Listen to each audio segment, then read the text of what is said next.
much. I want to do this brief, but I don't think it's going to be brief because it's a kind of a very, very important, interesting topic.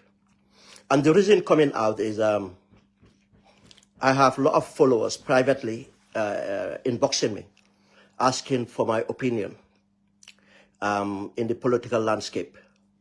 And they're citing some movement they have seen, registration of political parties, and declaration of movements, especially the declaration of a movement by Turo Darboe and Kebba Madi Bojang apparently declaring to form a political party. These are two prominent citations they have done. But again, the rumor and counter-rumor of GDC and the grumbling within the UDP and the emergence of other political actors, and in totality, that's why I labeled it as the evolution of our political landscape. And the other question asked is, what is the possibility of change? Possibility of change. I will try and do this meticulously by approaching it in different sections to address some of these viewpoints being asked. I want to go hopeful first. The possibility of change. Change depends what you need from change. Change is always going to happen. Change is about to happen. It's all going to happen. And in this sense, what people mean by change, 1 quarter will mean for the NPP government to be out of office. Other people will go far further to say no, not only the NPP government to go out of office, but to have what they call a radical change, or some people refer it as a system change. These are the change in depth that people would refer to. But in this case, looking at the political landscape, and if we are to define the change we want, we have to influence that change. We have to do something about it. Change will happen. Is it the desired change you want? What do you do to achieve that? This is where the conversation will lead to. But if we evaluate the political landscape, that should give us an indication of what is likely to happen. And then the other bit is, what do we do about it to have the desired change we want?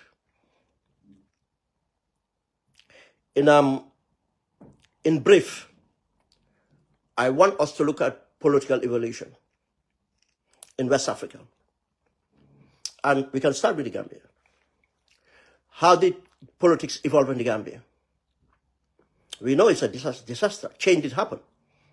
Was it the desired change? No. When the change was in process, at many instances, many people supported the change.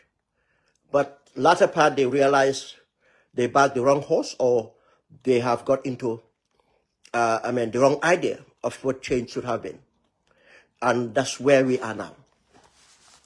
It means that we did not try to inform the change we want, because the change we want would have been designed democratically and engineered democratically in order to have the outcome we wish for.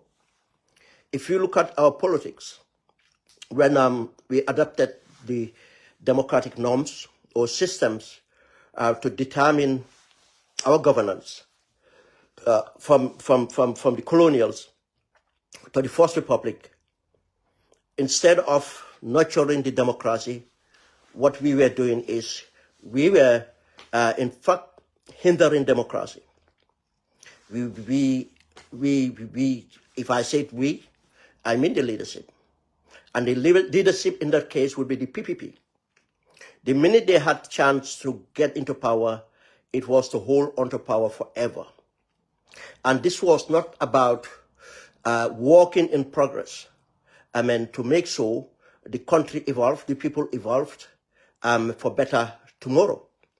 But it was to determine that they are a selected few or a party, a political party, was going to determine the future of that country forever.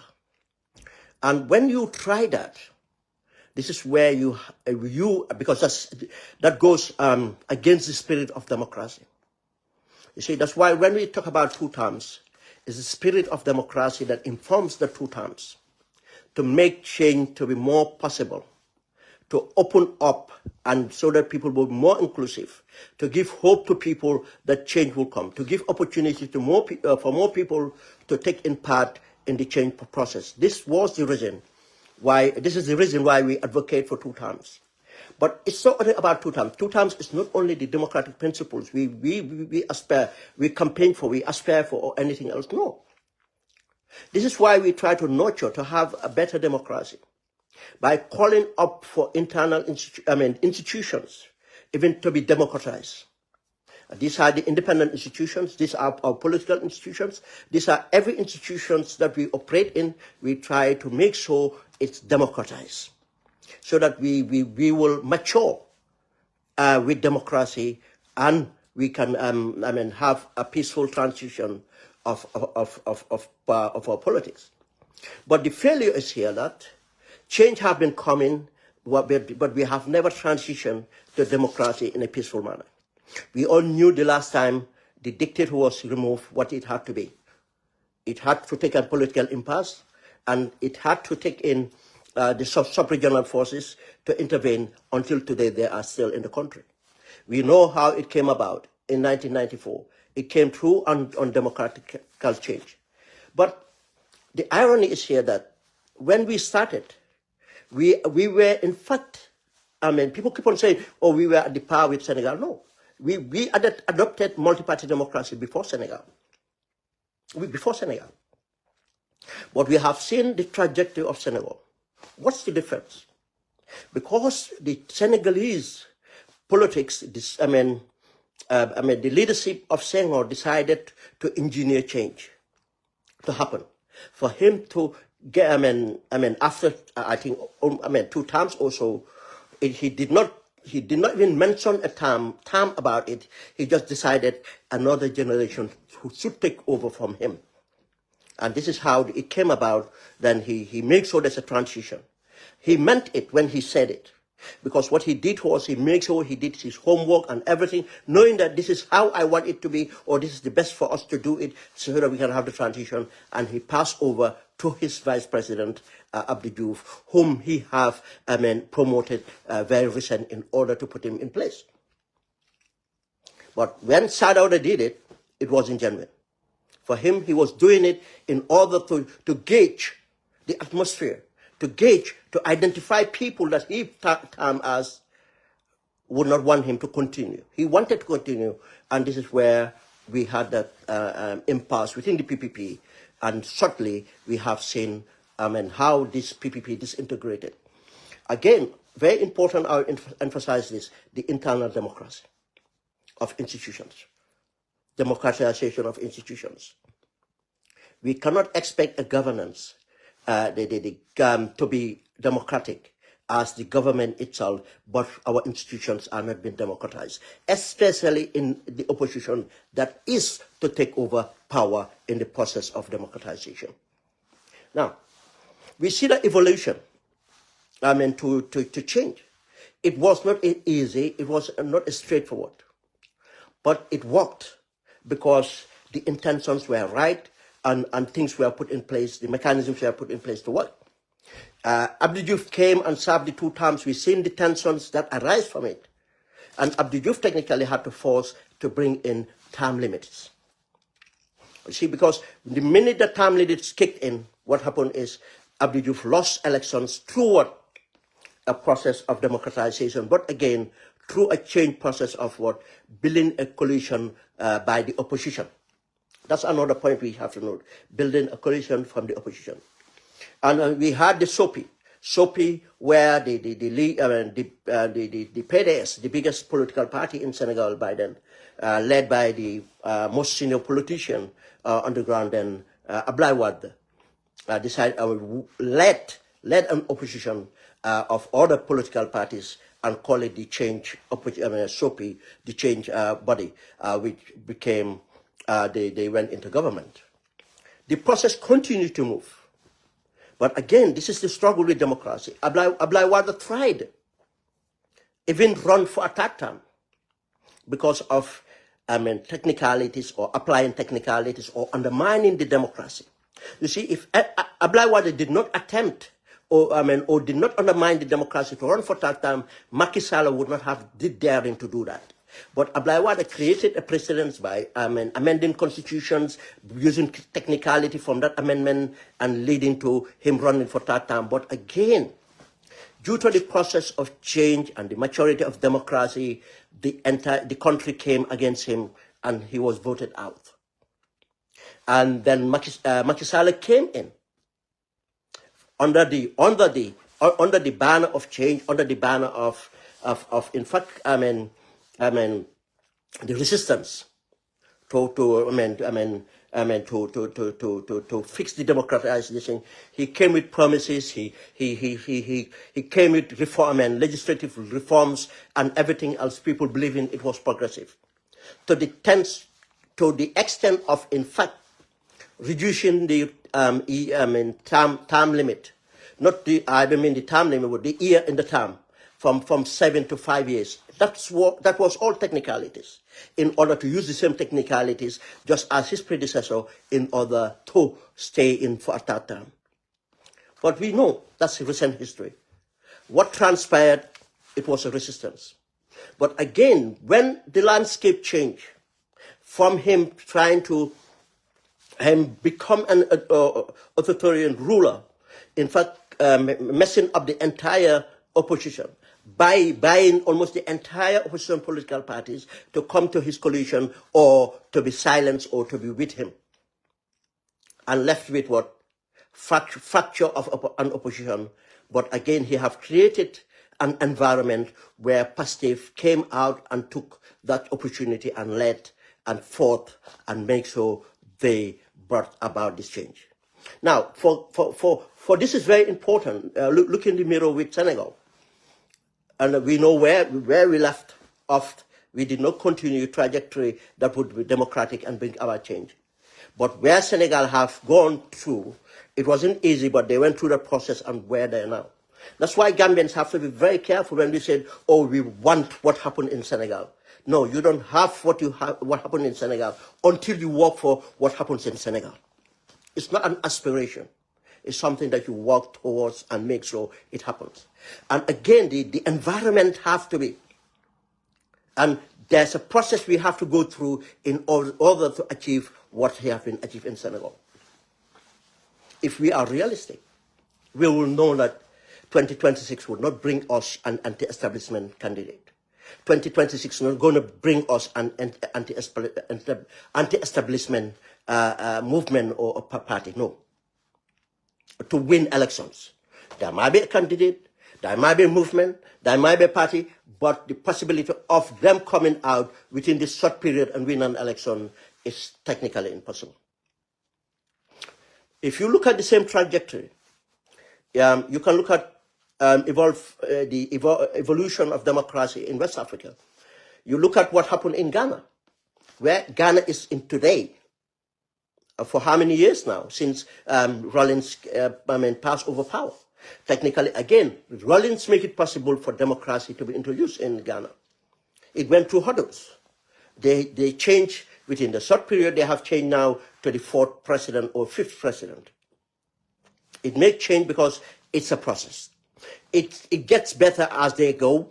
There will be hitches here about corruption. There will be hitches here about trying to draw back the democratization or something like that. But the process would be confronted and it will be resolved and we move. This is what democracy is about.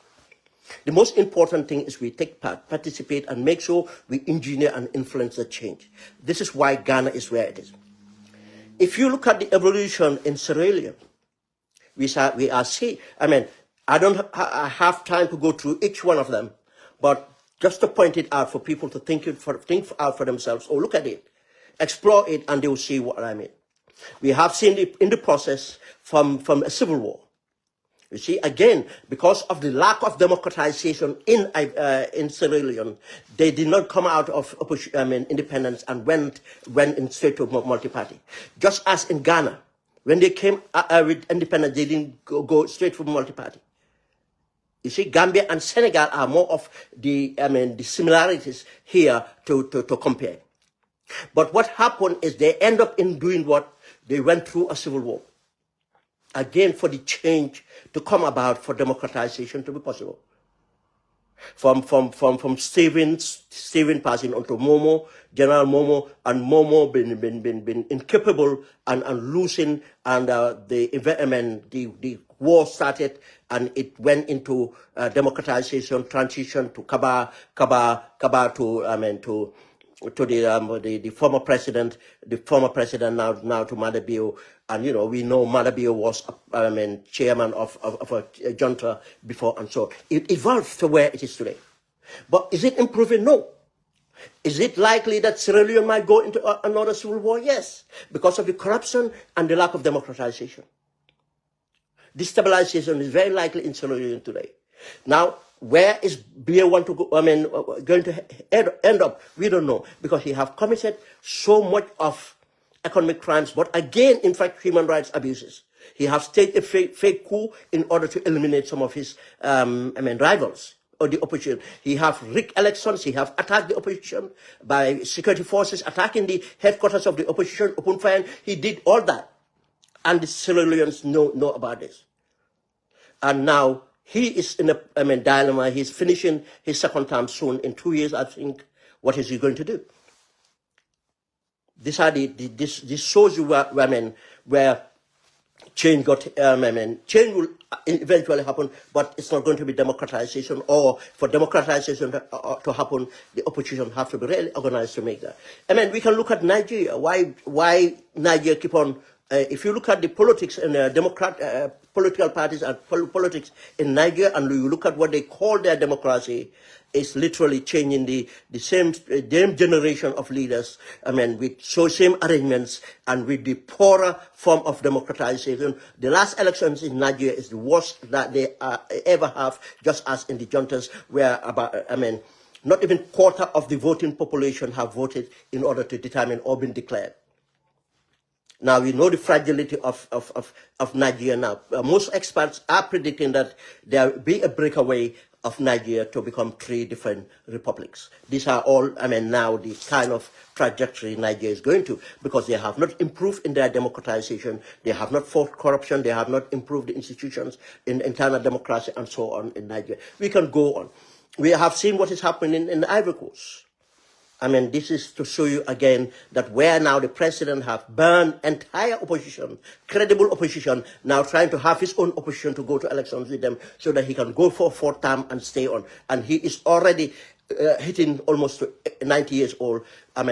This is what is happening. And the other countries, they are not even trying to, evaluate their democracy or process of change.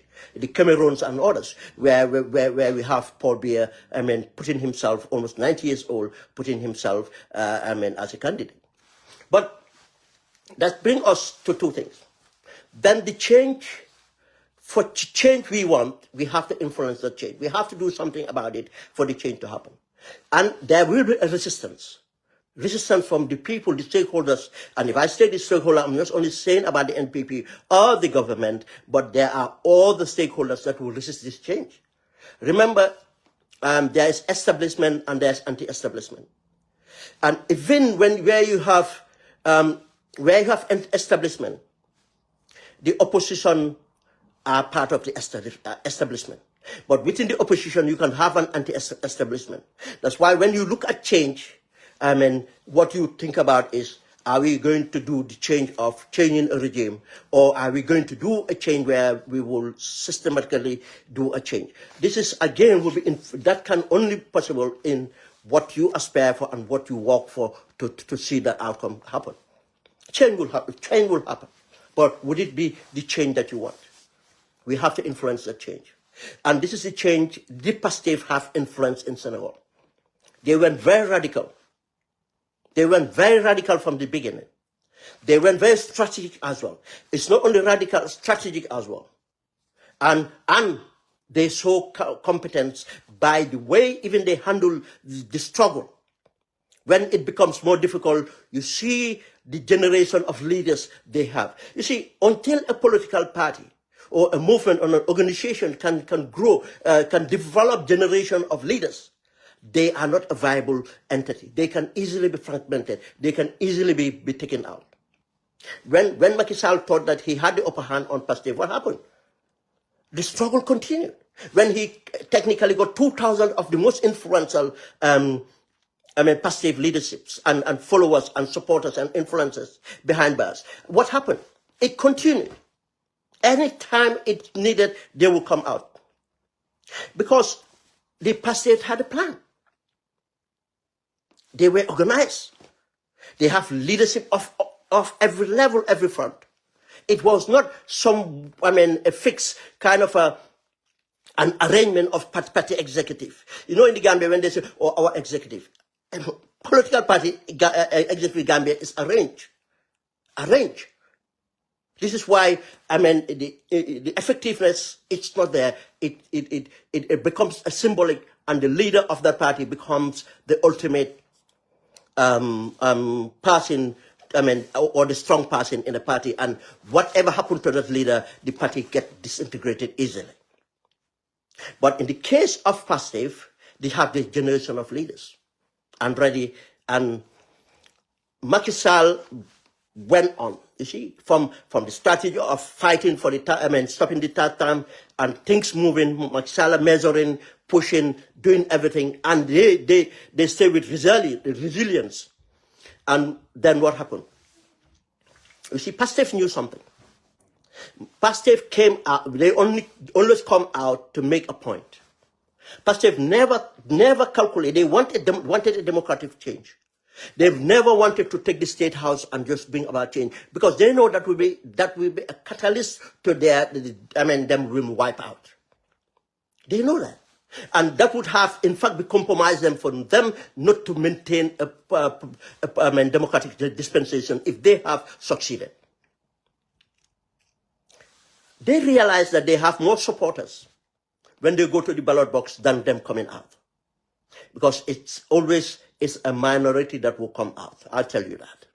In any strife, it's the minority that come out. But if it comes to a peaceful process where people go to the ballot box, you are likely to command more.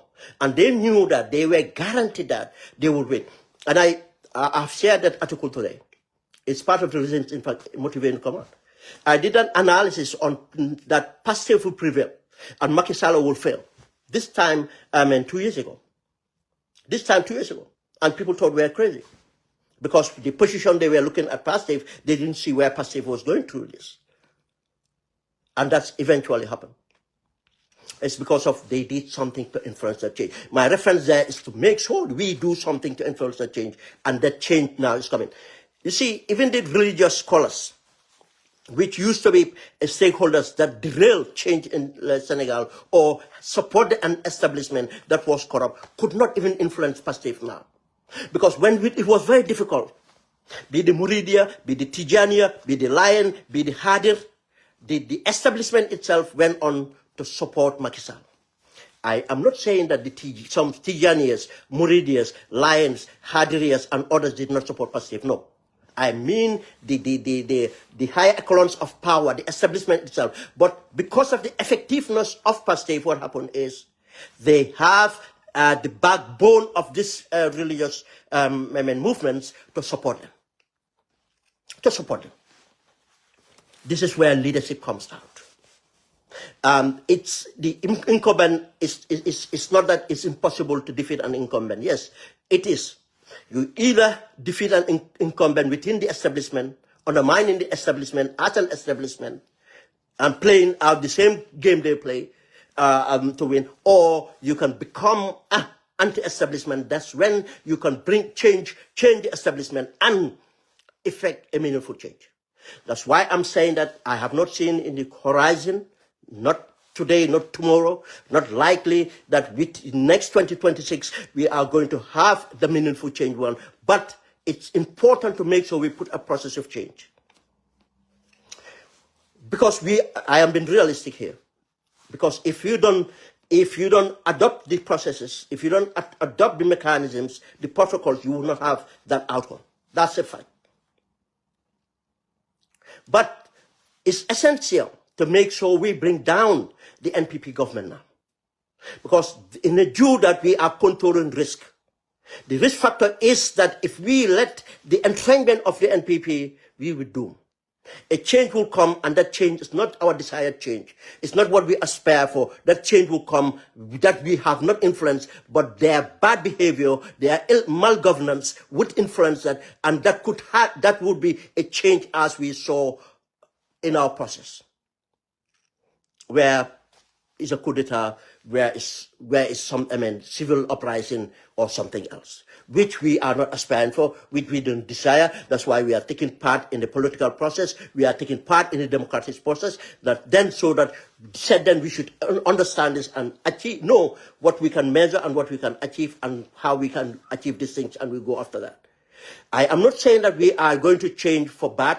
I'm not saying that we are aspiring for bad governance or anything, no. But we should aspire for better governance, but we should be realistic as well, what can be achieved, and work onto that. Because if we are not realistic onto what we can achieve, we will not even achieve anything out of it. We are going to be grumbling among ourselves, and just thinking or grumbling all over it, but nothing will happen. But the process goes, eventually we'll get the change that we desire. We'll get to use to the change, and the lesson, the information, the mindset of Gambians will realize that we have the power to bring about change peacefully, democratically. And we are the one who put people, who would put political parties or leaders there. And if we desire, and our desires are not met, we can remove and change. This would be a huge achievement. And down the line, in fact, next election, not 2026, whatever the next one is, we can possibly see, in fact, an anti-establishment coming through and bringing about change. Because the failure of bringing about change this time around is two things. It's kind of encouraging the NPP to be more callous, to even do worse than they will ever do. It will be a motivation for them to continue to do as it is. Because if I keep on doing something and nothing bad consequences coming out of it, I'll continue to do it. And they will do that. And I tell you, another form of change will come in. If we fail, and I will have to emphasize this, if we fail to bring about change, because we haven't done the right thing. Change is possible. I'll come to that. If we fail to do that, change will come. Because if we fail to influence the change we want, by organizing ourselves, get Adam Barrow there, we fail to do that, Adam Barrow state, change will come. That change will come in many ways. One, it might be a catastrophic change where the NPP will continue their monopolization of our economy, their callousness of changing laws, bringing in bad laws and governance and making riches for themselves, people suffering, and something will come out and people will be enough of it and they'll push and off. You know, just the cement shortage and the monopoly that we talked about is now been left and Gambians are still watching. Or change will come. Because if 2026 is a crucial one, if political parties are not organized, what we'll have is implosion. Many political parties would not be what they used to be. There will be an implosion. It's like putting a dynamite within the middle of political parties and boom. But that too can be a good thing. Because finally, if we could not figure things out for this time round, we could not figure it out for 2021 and figure it out now, what will happen then, boom, then the realignments would happen. People now would be doing it because of now they have realized this did not work, that did not work, and that alignment, people that with common values people with similar aspirations and others will come together and this time around probably do it organized better, and even an anti-establishment might come in and bring about the change and bring what we want. Now, change can happen.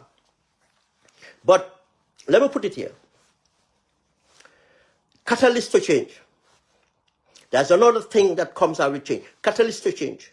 Catalyst to change, when it's said, many people would just think about, okay, an imagined political party become the catalyst of change.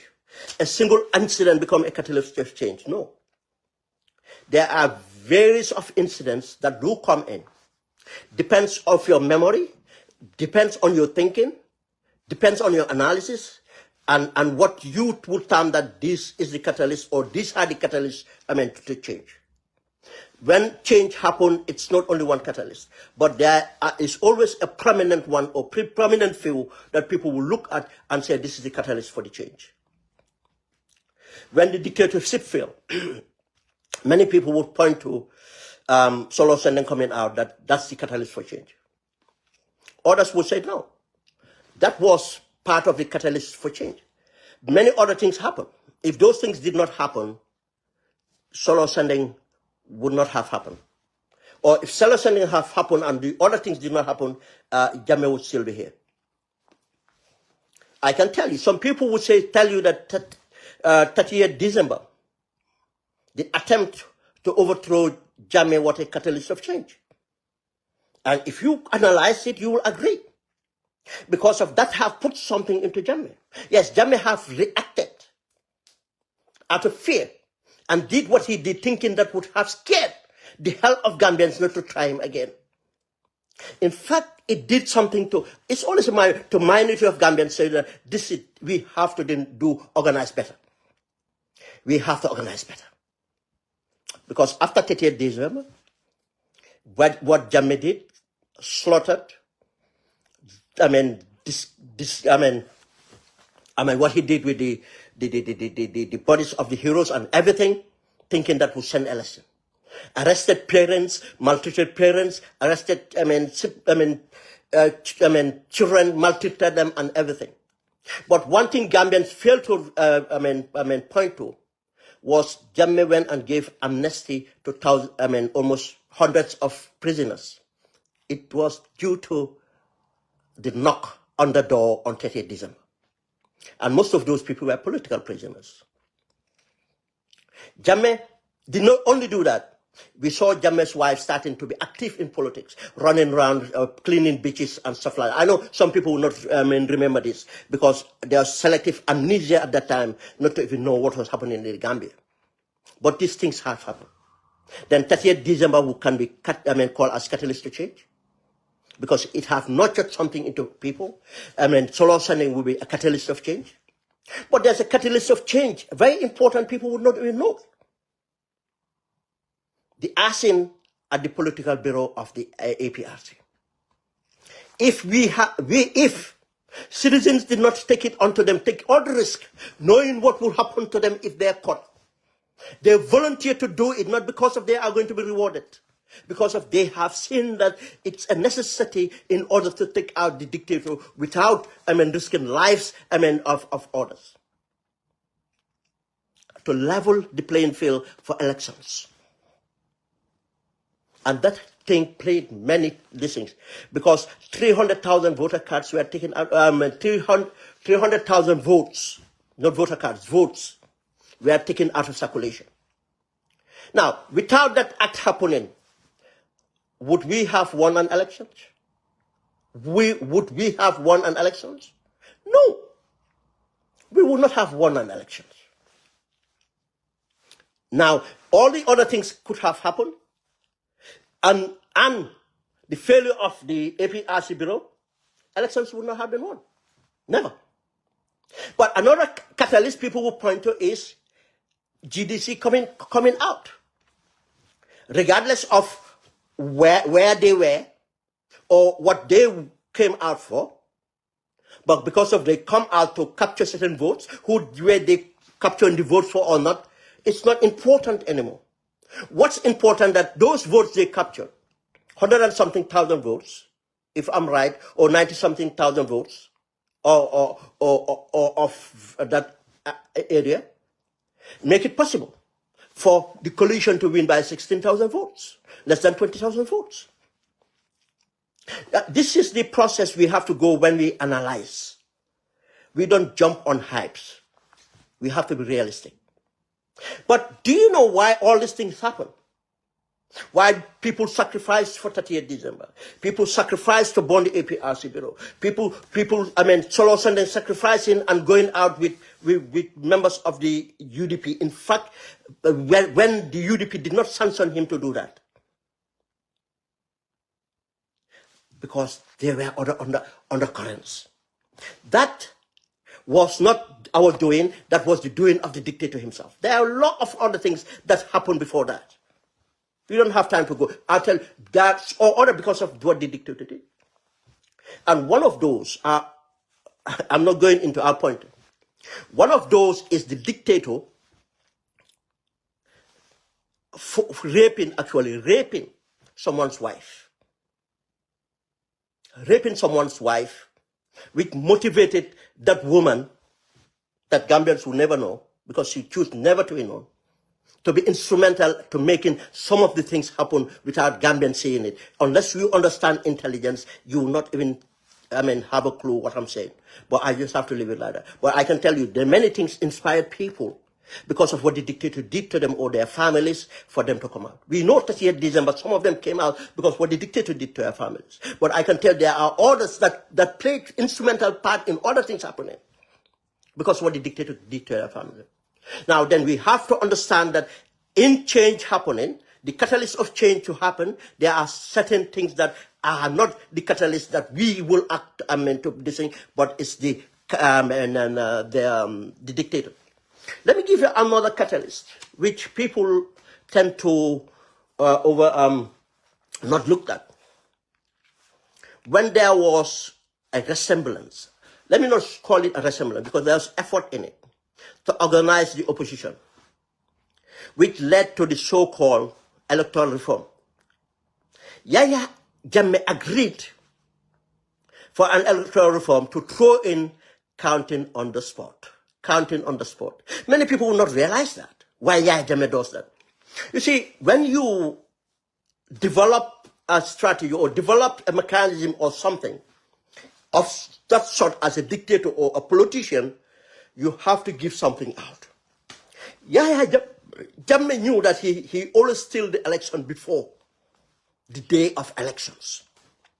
Yeah, there are certain things that will happen in the day of election to make sure the plan works. But it was already executed at the registration period. Now, if he is guaranteed that, he have built a mechanism, the protocols and everything that should work to work. One thing he did not calculate what about if it didn't work? But he was overconfident that it works. Just as the people that built the Titanic. To say that it's unsinkable. If something is unsinkable, why do we waste the space to put more life jackets or rafts or boats, for people? It doesn't make sense. This is the position Jammeh found himself. If I know that, I guarantee my votes. Even to say that the jinns would vote for him if Gambians stand disregard and not to vote for him. He knew that he doesn't need much support, even though he had a brilliant base of support. All he needed was to guarantee to win. He had a base of support. All he needed to win. That's why he put a 30%. Nutmeg inflated the voter registration and made sure that is guaranteed to him. And again, he have arranged everything here, all the institutions and anything else answerable to him, then he can insert that power when he needs. Then voting on the spot bring about a catalyst to change. You see, every other thing could have been done. Even burning down the APRC bill could have been done. Even Mama Kande running could have been done. And still, without voting on the spot, Yahya Jammeh would have been president. If you, I can't have time to go through it, but if you understand the mechanism that happened and what happened that night when Yahya Jammeh realized he lost, or he was losing, and how the IEC even had to do the right thing because of the way it was. If it was not voting on the spot, I can tell you, even the IEC will continue to do the wrong thing because IEC knew that the votes were already rigged before elections. People will say, oh, that's what Allah did. But again, this is the efforts we have to put in. That's why I said we have to influence the change if we want the change to happen. If we want a meaningful change to happen, then we have influence for meaningful change. But to be realistic right now, it's not feasible. Now, let's come to something interesting. Let's look at the stakeholders here. Let's look at NPP as the incumbent, the party that Dr. Cisse said, I mean, the opposition is not organized or whatever it is. He's talking from facts. I mean, we can all see that. But does not mean that opposition cannot be organized. Again, this is where we go for the catalyst. There are many things that were present. When did the opposition come together? It was under 8 weeks for elections.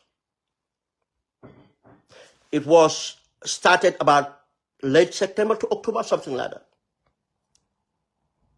And end of November, because December 1st, we went for elections.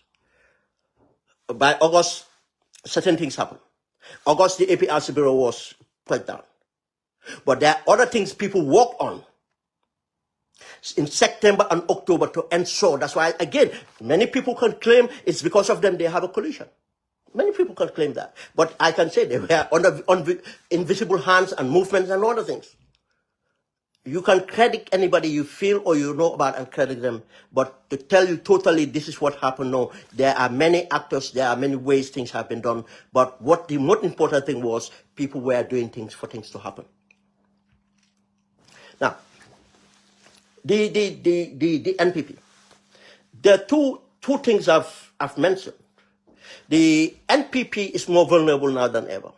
And let me come to first. Can any single political party win Barrow in the elections? Yes.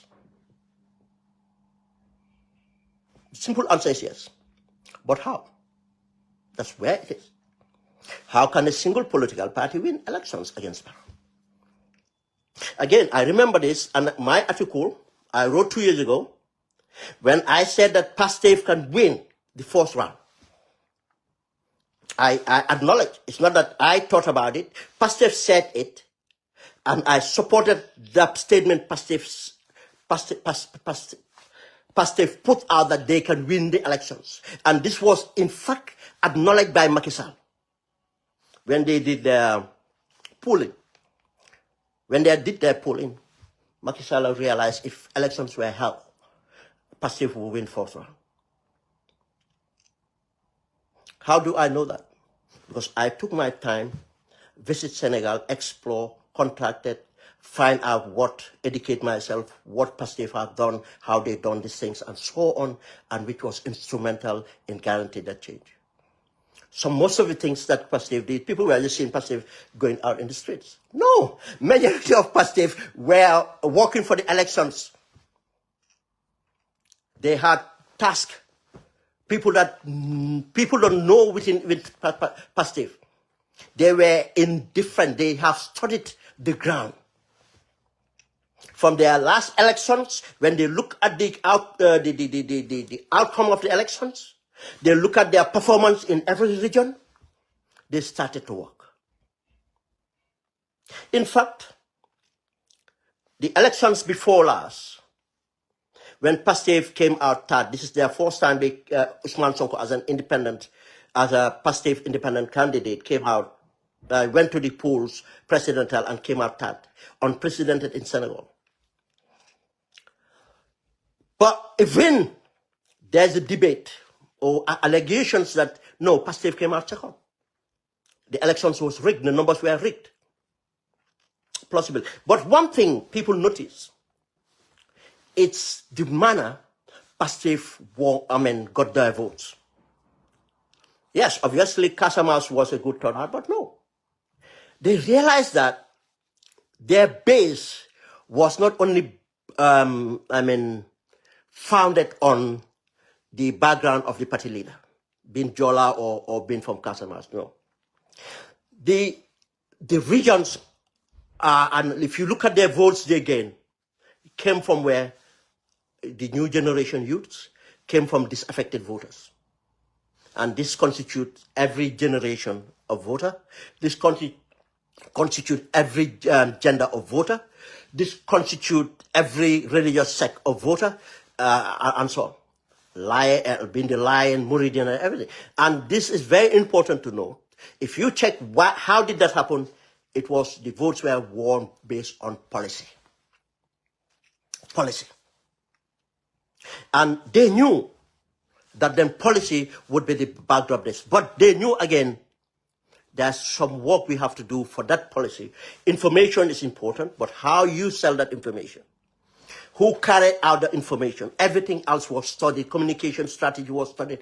And they listed out. They understand resource mobilization is important. And then every bit of it was studied.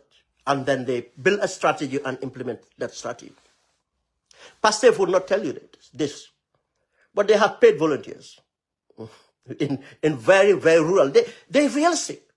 You don't, if you want, certain things to be done in certain areas, you have to make sure you give allowances for these people to go and do it. Because they are going there to educate the people. They are pragmatic in ideas. They are not restrained by any dogmatic idea, isms, or anything. What they understand is their people, they understand their cultures, and they work on that. This is how they work to the point of bringing out a data, knowing that we will not win Futa, we will not win Tambakunda, we will not win these places, but we should try and get certain number. How can we get these numbers? We have to concentrate our fire, our advocacy on that. If we have these numbers, then our strongholds, we have to make sure we consolidate our strongholds and clear the sheet. And this is, again, people who said representation matters. I can tell you that. And this is where they elevated the now Speaker of the House, Linger. The grandson of Serin Bamba, the MP now, Serin Chorombake, and others. Because the density population of Linger, and go and look at the turnout of votes and what they clean out there. And those places used to be establishment bases. Up to Kebba Madi, where Ablai Wade came out. You think Ablai Wade came out and endorsed Pastef because they wanted to endorse Pastef? No. Pastef already have intruded and took over the votes in Kebba Madi. And other places, because of the strategy, the efforts, the ideas they sold to the people. And this is why they're capable to do it. To say, that's why I said a single to the point of Pastef, saying that with or without a coalition, they will. They were not saying the fullest play. In fact, they went on to say that they will get 54% of the votes, and they got 54% of the votes. If they were the government, people said they rigged the elections. But people know that there's no way they can rig the elections. Then you have to understand how they came about this. This is where they collect data. That's even during the elections, the establishment wanted to rig the elections for former Prime Minister Ba. But they couldn't. Because they wanted to give Pastef just a lead, but not under 50%. So that they can go on second round and they can rig the elections and get orders to go against Pastef. But they could not, because of Pastef was monitoring every bit, and they know the numbers and everything else. But not only that, they know the strategy of suppression of votes and everything. They build up apps. They did everything that is necessary. Then for any political party to say that they can win Barrow outright without a coalition, let them be prepared to do that work. If they can't do that work, they will not do it. That's the effort of that party. But not only the effort of that party, there are other realities that are happening to make it possible because it's how to call it, this in past the post. To make it possible, there are fragmentations. There are emerging political parties. All these things will have effect on the outcome of the votes. Now, if you look at the voter population, if you look at KMC, you look at Brigham Area Council, then I mean, you can look at the administrative areas, look at the past numbers, look at the challenges going out now. It's doable because the NPP is at the poorest ever. They didn't do well last election, 2021. It's rigged. And the worst form of rigging that they did. Technically, just picking out numbers. They tried everything else, but it wasn't enough. They just had to take out numbers because of the rigging. Again, it's not only, declaring the results. Able to sustain that. They made sure they're able to sustain that. No, nothing there to push them out. These are things we need to realize that's why it's absolutely essential, necessary, in order to guarantee that change or the process of change happening, we need a coalition. And we'll talk about that later. Now, two names came up from the people who asked me, oh, what do you think about these people? And those names are Kebba Madi Bojang.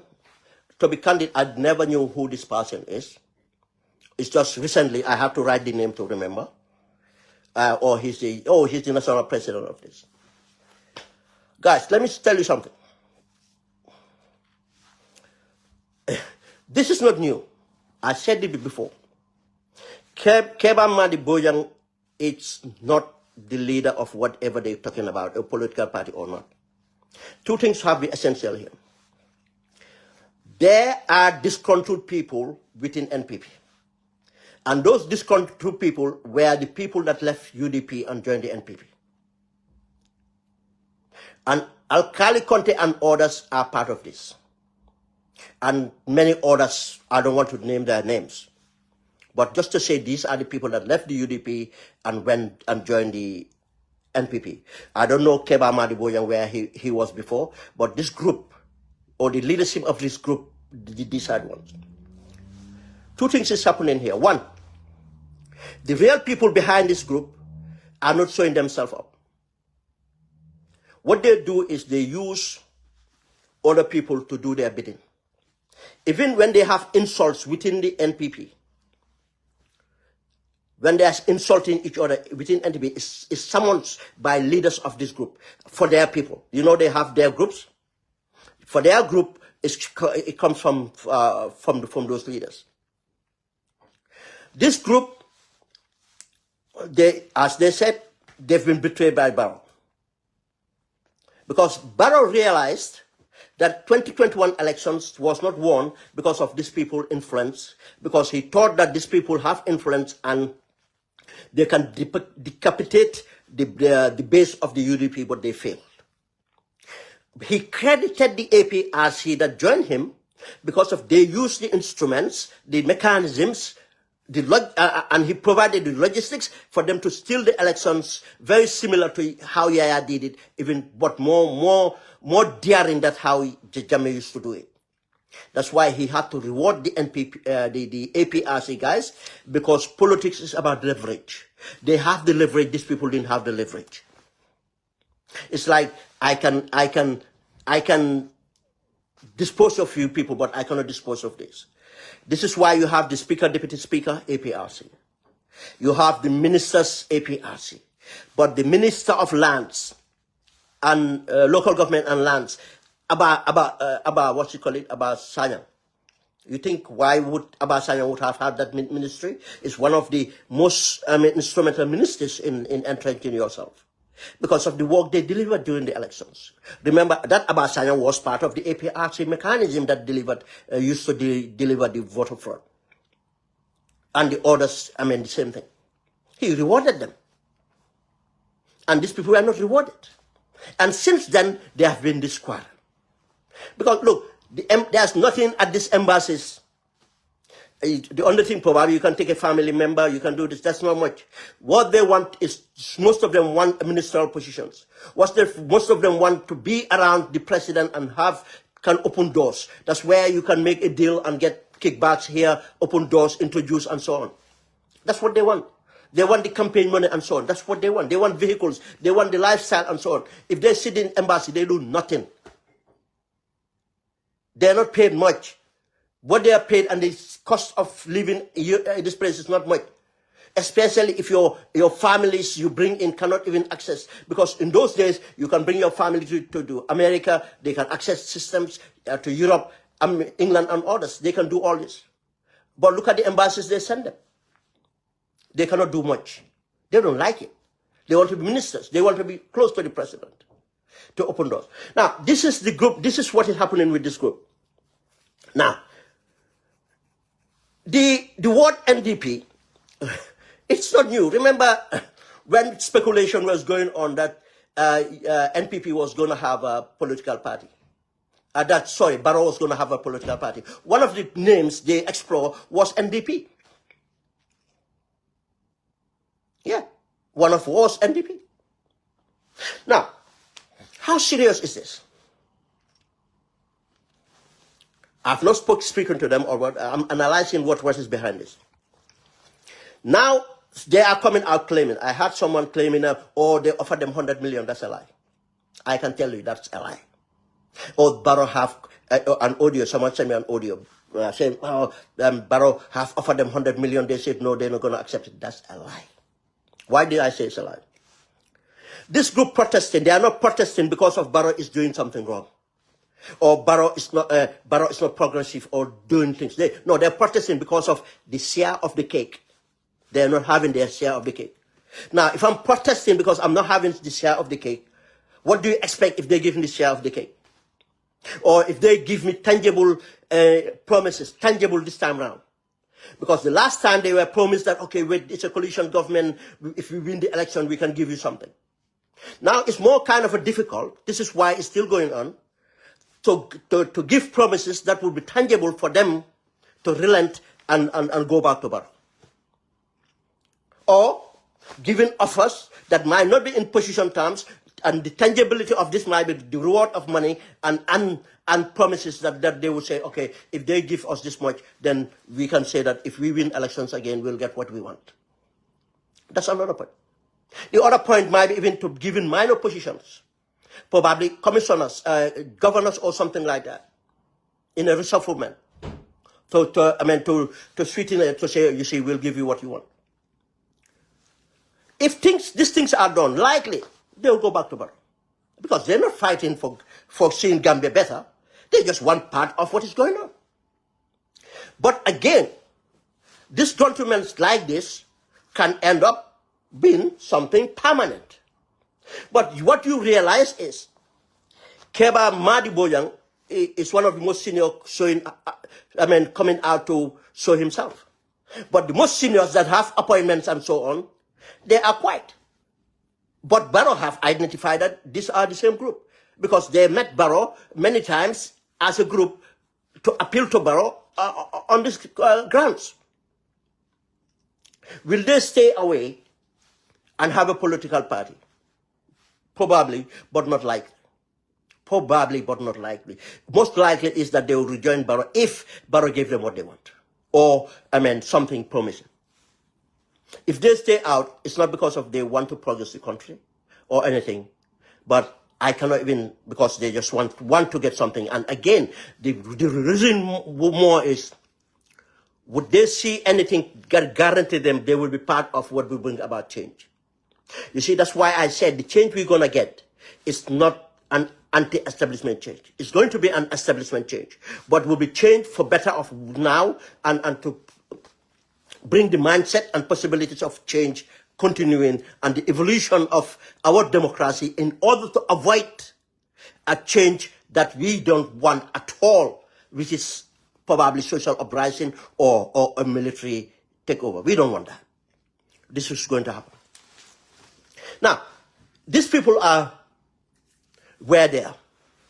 But if these guys decide not to stay out of Barrow, they will be counted part of the catalyst of change. How much priority we say that, or how much percentage they brought, we don't know.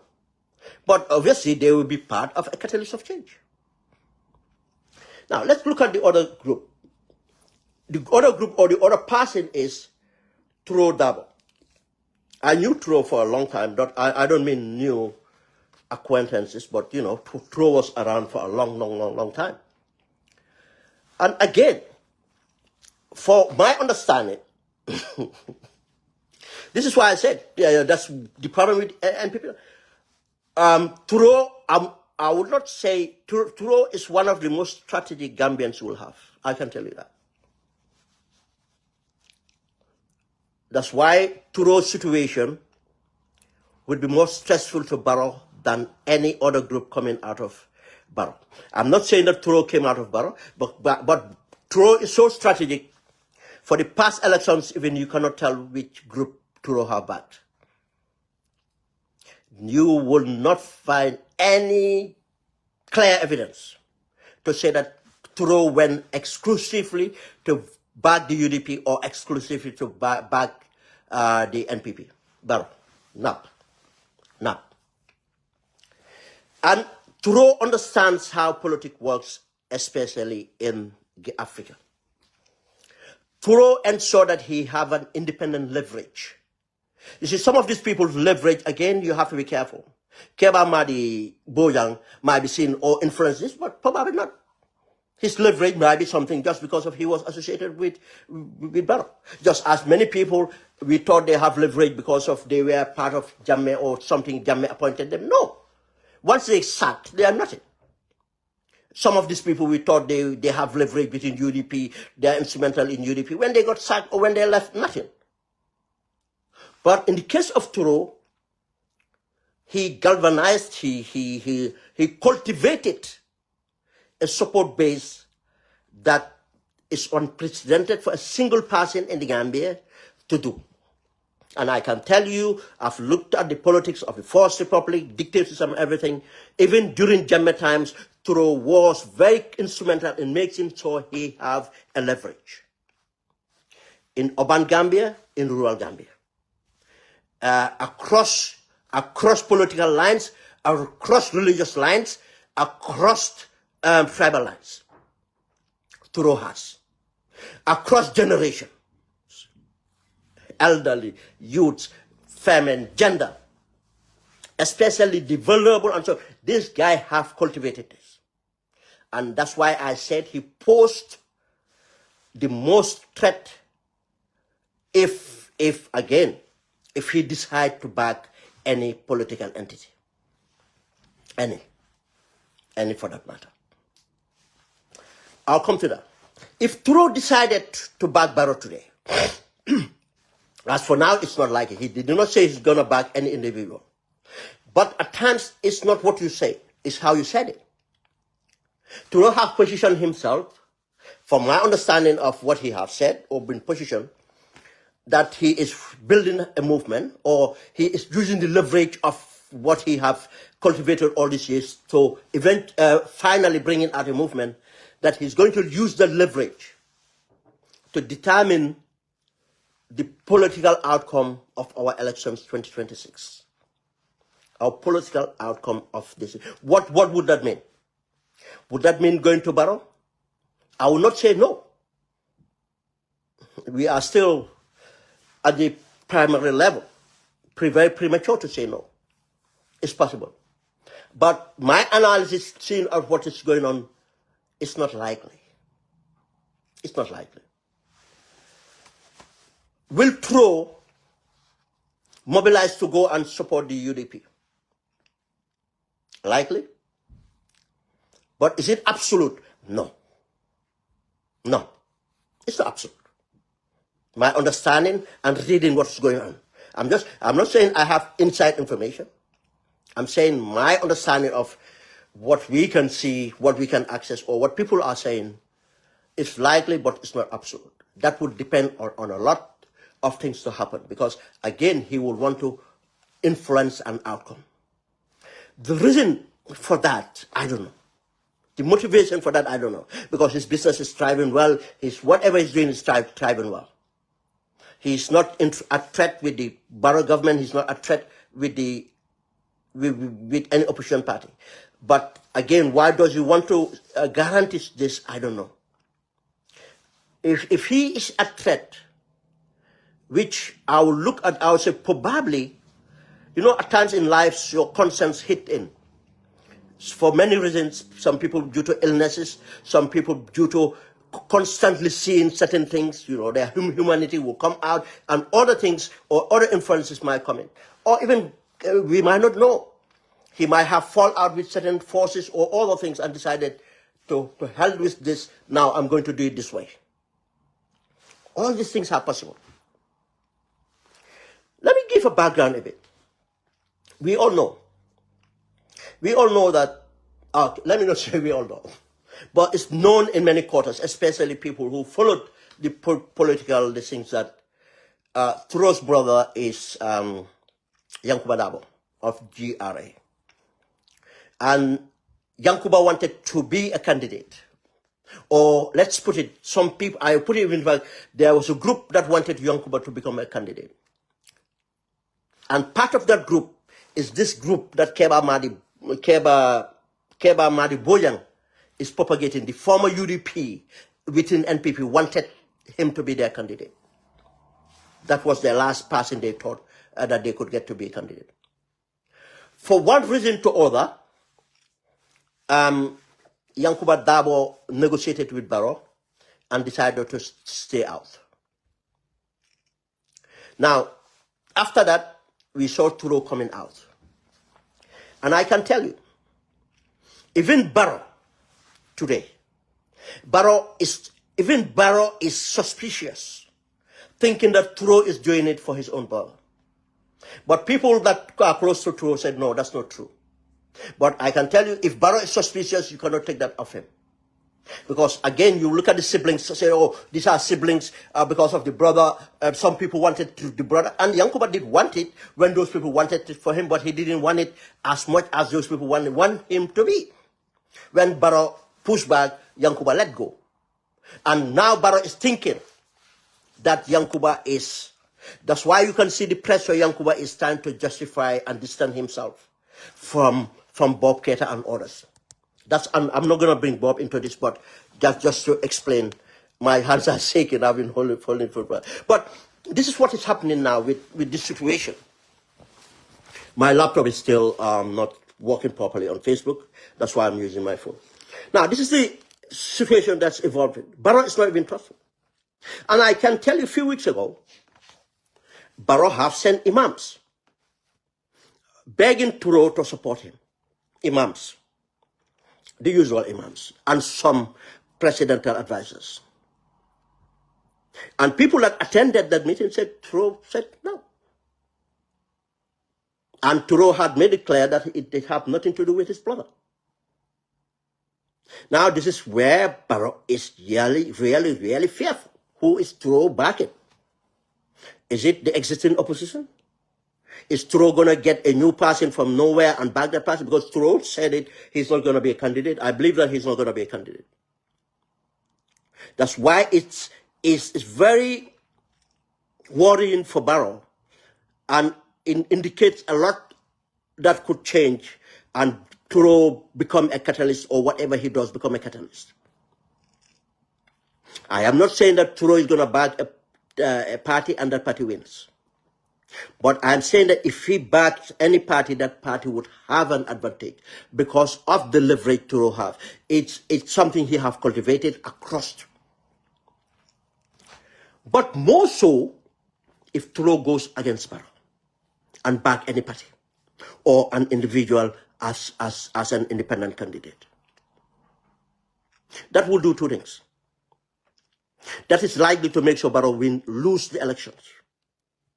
Who is going to win? Is it the person Turo backs, the party or person Turo backs, or the UDP or the big party?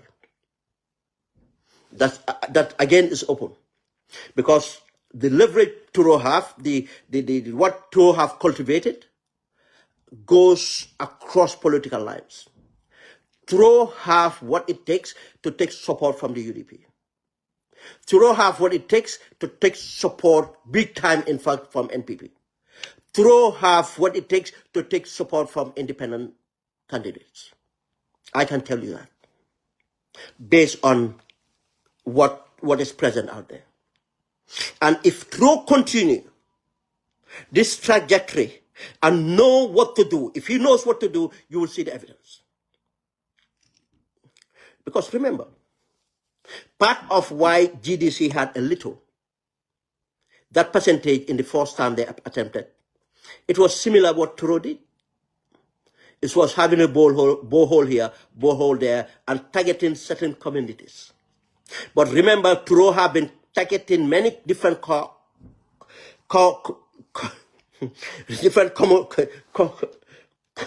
different villages or different communities. Having different communities, for over 2 decades. Since the days of Yahya.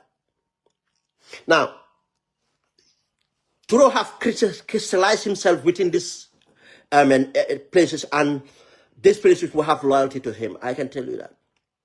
And this across political boundaries, across religious boundaries, across this, generational boundaries, and gender. And this is what politics is. Now, this makes it possible for change to happen. Or to change to, not change to happen, to influence change. Who for people that want to see NPP go, it's possible for this to happen. But does it represent that the change we really aspire for will happen? No, that's not factor.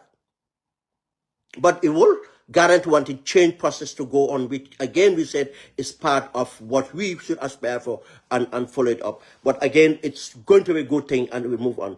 But who is it going to be directly injured? No. But again, it will come down to, again, how the opposition work together. That's why I will keep on saying, I am not saying a single political party or a movement cannot win the election ballot, but I'll tell you one thing.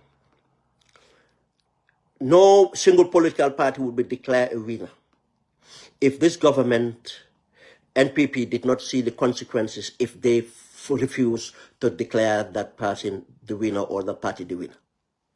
And that can only be, not only be guaranteed, but sure to be guaranteed if it's a coalitional force that is facing Barrow. That's why I am emphasizing this coalition. It's not about a single political party cannot do this, but have to do to a coalition. We talk about a coalition. Now, this fragmentation of support for Barrow is very evident. Things might change here and there, and other things might happen, but it's very evident for now, and that's for time to suggest it. Now, let's look at the other stakeholders. If I'm talking about the stakeholders, I categorize them in different ways. And I have applied a matrix here to look at UDP, GDC, NUP, SFR, APP, and PDIS. And the reason I select this is based on the people, the metrics dictated people that attempted or took part in the last presidential elections. We have to find a way to measure things if we are going to be realistic. And we're going to look at the other actors, other existing parties, GFA, PPP, or the loose aspirants. Then we look at the emerging political parties and so on. That's why I said it will take a little bit longer, but I'll try and brush this quick. Because the reason is, as I said, I have my biases, and my biases is within the opposition. My biases is for opposition to bring about change. That's why you don't expect me to hold back when I am analyzing anything with the NPP, because I am biased against them.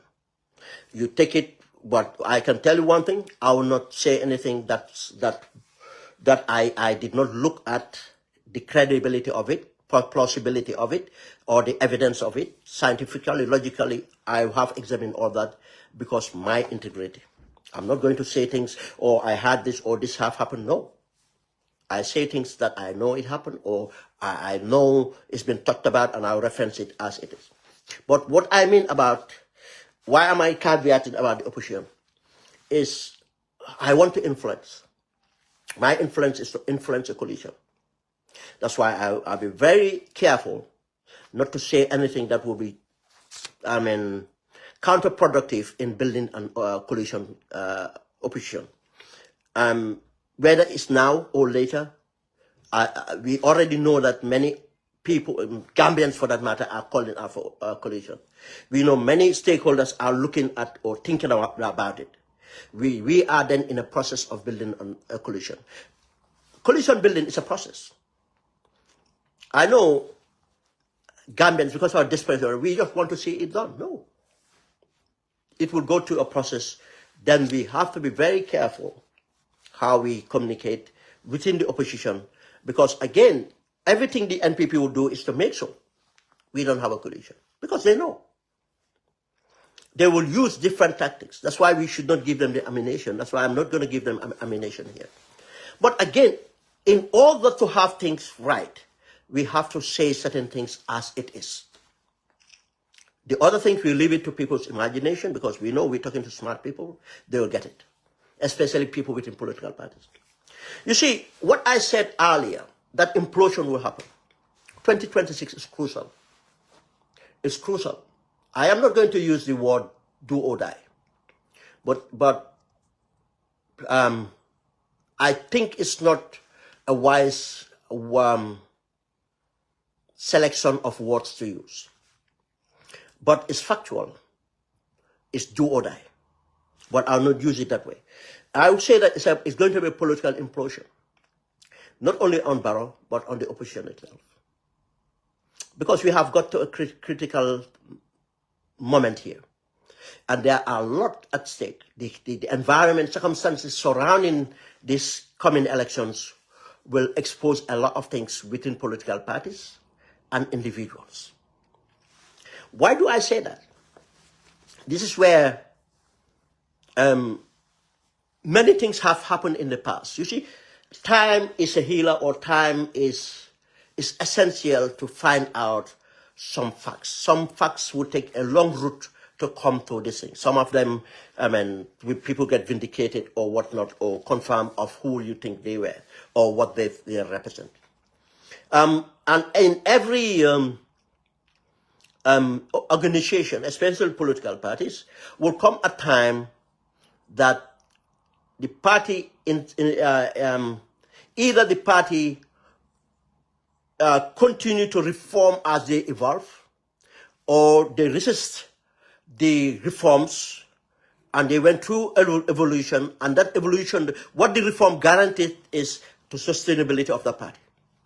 And reforms will be a lot of other things, the structures, the policy, the capacity, and other things that would, enhancing the visions, the communication orders. If that fail, it will bring in political implosion. And this can be seen in all political parties. Some parties might be long-time parties, some parties might be new. But this is the fact of matters. That's why when you look at parties, that's why I said about internal democracy. There's nothing that guarantees a party evolving with reforms without an internal democracy. If there's no internal democracy, a strong one for that matter, a critical one, a party will not evolve properly. That reform will not happen. I know every party would say we have internal democracy, we have our executive, but the fact is, it's not true. I don't challenge people, but that's what I think. It's not true. If it was something I want to talk about, which I said I don't want to talk about, I can point to everything to show you the reason why I said there's no internal democracy in any of our political parties. The executive structures and everything that goes is controlled in a way and manner. This is the reason I am not in a political party. I have to anti-establishment. We have to make sure certain things are guaranteed. The share ownership and everything have to be really true and work. Now, if we look at the UDP, there will be a lot, and there's already evidence of that. Some people cannot even help it. Every day you think that, okay, they have resolved. It will never be resolved until UDP declare a candidate.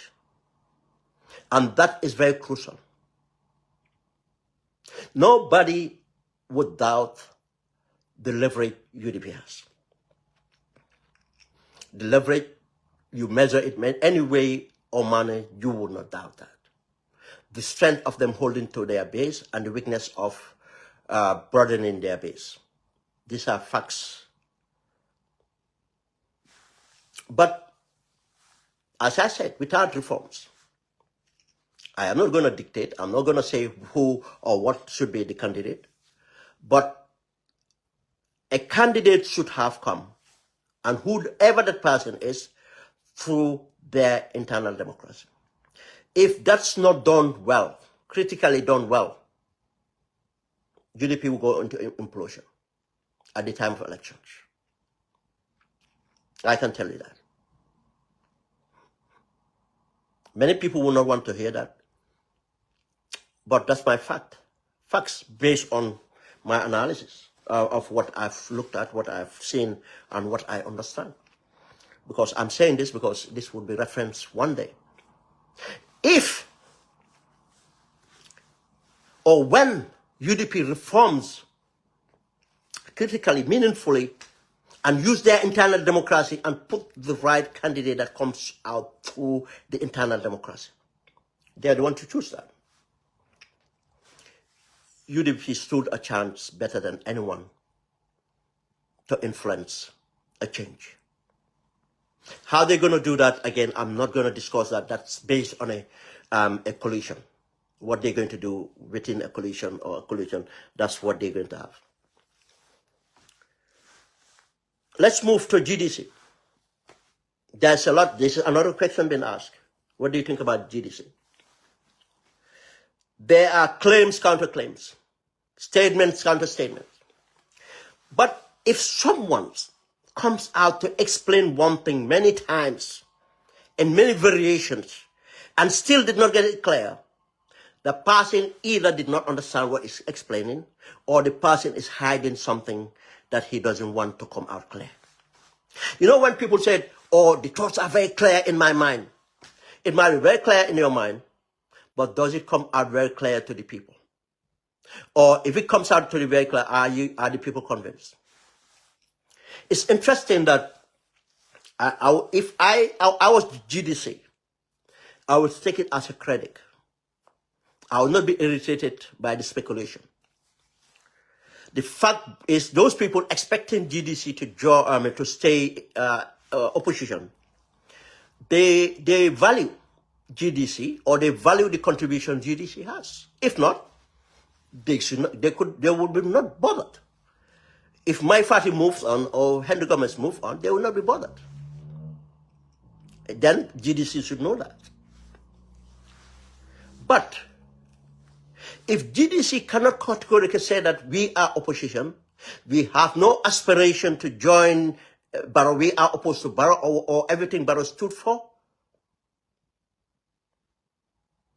that's what clear communication is. They are not saying that. In fact, they are saying the political language everybody knows now. I work for my country regardless of where it is.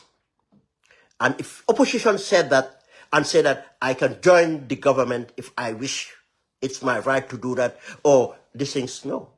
You are actually in defensive mode and actually hiding something. If you were not, you said no. And let me reference this.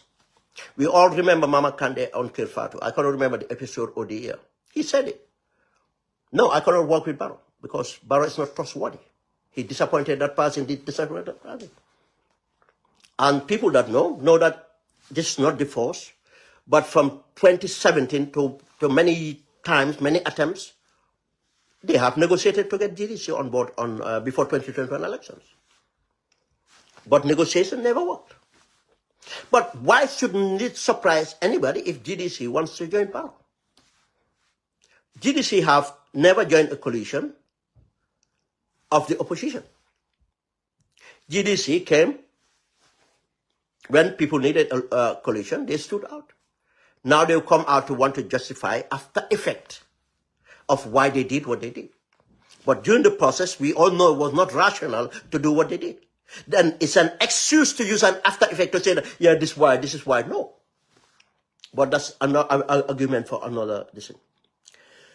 But when the 2021 election came, they went with Yahya Jammeh. Who does that tell you? They will go with, if anybody will go coalition with Yahya Jammeh, that person can go coalition with anybody. Why should it bother you? Why do you have expectations? For people asking, this is my question. It doesn't bother me. I don't have expectations of them doing anything, because I know how consistent they are in their inconsistency. I know what motivated them. And these are the facts. If they join the coalition, it's good. A grand coalition is better. If they don't join a coalition, what is it? And by the measure of things, people can see it in a different way. You see, again, this is, in fact, again, would it happen? Some people, oh, you think would happen? Yes, it's possible. Again, I'm using analysis here. It's highly likely. Because of, again, the decision taken on behalf of who they're going to take it. Mama Kandeh have said it. That's his party. He's taking it on his decisions, not based on anything else. He will come out to justify what he does, obviously. But again, this is between them, GDC and NPP. But if it did not happen, if it ended up not happening, it's because of they cannot, all of said nyari bakken you good at doing phone ante. It might be just bound to sentiments or other things, it may happen. But again, there are even deeper stuff. You remember, NPP is a coalition of opportunists. Now, the opportunists might look at Kandeh coming in to be unbearable. In fact, or what Kandeh is going to be offered. Would the other partners in the coalition of NPP allow that? What leverage would Mama have coming to join them? These are the arguments they are having. Now, if a former MP of GDC said that they can only accept to join Barrow if Kandeh is made the flag bearer, you know that person is saying what he feels after Bumnani and Hussein. But common sense will tell you that's not going to happen. You see, now this is where it comes. They are just flirting with each other, whether they have met or not. Look, to see that I have not met Ben is not the thing. But have you met someone who met Ben? You see, people say, no, man musuma meet Ben. Fine. Oh, man musuma waha Ben directly about coalition. Nah, I'm going to need waha Ben about. These are the questions people don't ask. But the fact is, and every evidence is there, something is growing out there, whether it's going to happen or not. But again, GDC is at implosion. What's their base? What do they have? Just as I said, UDP is going to implode it after 2026. Depend how they reform and move. Now GDC, apart from Mama, who is GDC? Either GDC stay in a coalition that will help them to, because I say again, this is what coalition does, will help them to solidify within the opposition, or they join Barrow and get something there again. This is what their calculus would be. Which one serve their best interest? Is the offer from Barrow good enough? Because they are not saying that they are not going to consider that.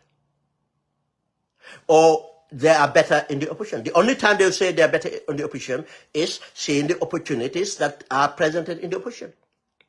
Again, that's the opposition leverage of a coalition. How likely is a coalition? How likely is a coalition to win and stuff like that? And then what I am going to gain from that. But if these things are mishandled, again, there's no, because who decides this? Again, where's this internal democracy? It's not going to happen. Few people, Mama Kandeh or few people will decide this. If that happens, what is going to be the repercussions? It's implosion. It's implosion. Just as I said, if UDP didn't handle it well, UDP would not be what they could be after elections. Many things are possible. If GDC does it implosion, they would not be what some people assume that they are even. People that know the realities will know different. NUP. One thing about NUP is they have shown something that they did not make many noise, but seems they have way of working what they do. I don't know their clear vision to be very clear because I don't hear people advocate for them. But one thing they can hold to a certain base. And that base, I cannot point to say this is the base, that is the base, but it's a loose kind of thing they hold on to. And proof of that is we never heard much about them prior to 21 elections. They came as a new party. They were able to qualify to run. They produced everything that was asked for. And they ran, and they had a percentage, and respectable, if you look at the last 3 other candidates. Respectable for not knowing much about their movements or anything else. But again, still we haven't known much. We don't know much about their vision. We don't know much about their internal democracy. But again, this is where it comes in. If they are genuine, it's a process. We have to be realistic. We have to be realistic about it. But again, we have to respect others when we come to discuss what we discuss and when we position. And when you are genuine and realistic, I think they have a leverage. Again, politics is about leverage and how they're going to use that leverage. How big is the leverage? Look, I'll give you one thing. You know, you might look at the party to have 4% of the vote. The 4% is not the only leverage they have. There is something called the power of influence. Obviously, if they stand alone, they are likely to lose the 4%. This is the weird thing about it. But the power of influence will dictate that. If they move into connect to a bigger party or an umbrella, they can influence more than the 4% they would have. How does this work?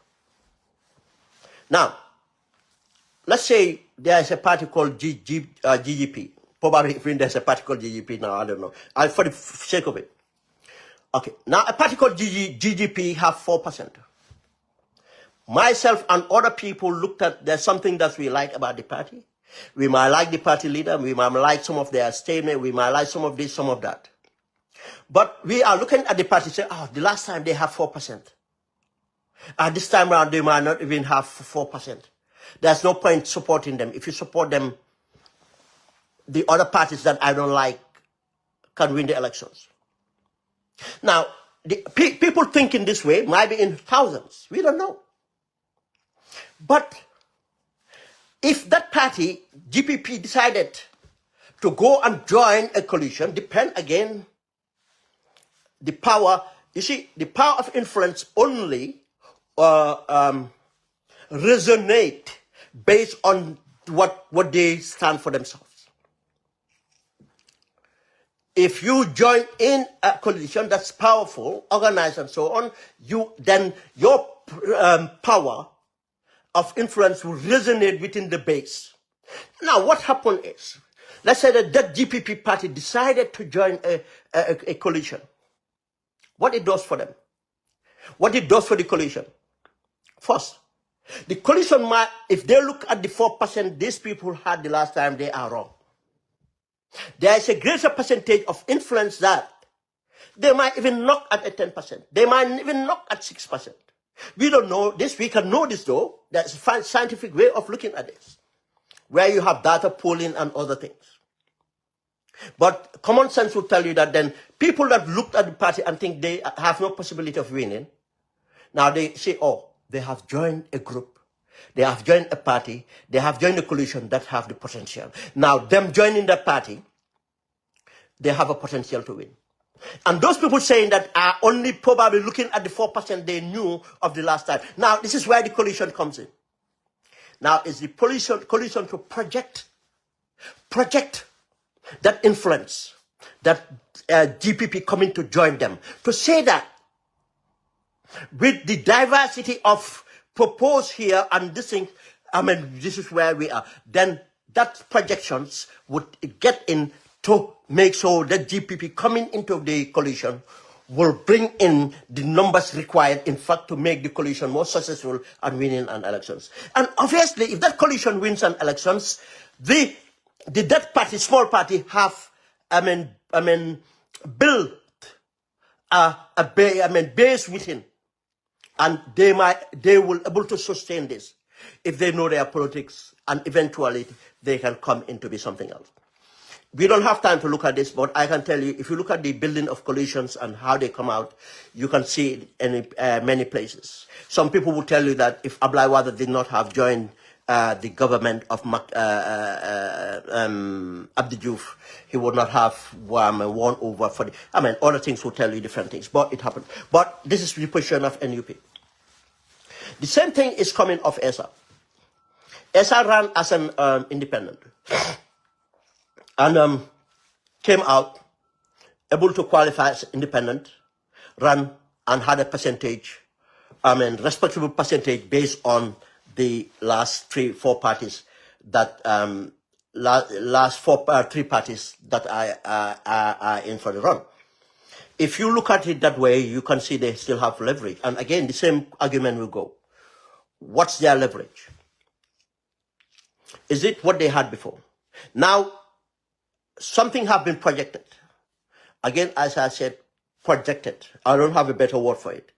Project, because what I'm saying is something projected, it's not something of evidence. Projected that there's a kind of a reform position.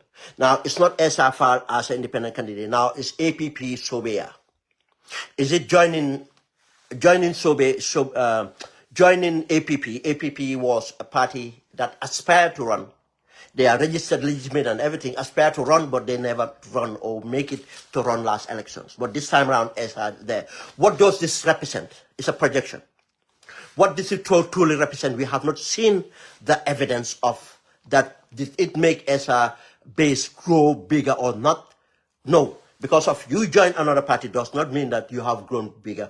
It's a variation of what parties you join or join in or something. There are more into it, but as I say, we are not going to that. We are not talking about this to degrade any party, but it's to bring out the reality to political parties and their supporters.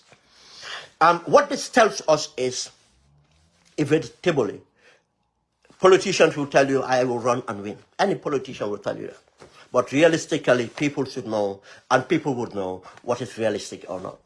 And this is the realistic arguments we want to look at and say what the projections would be for others.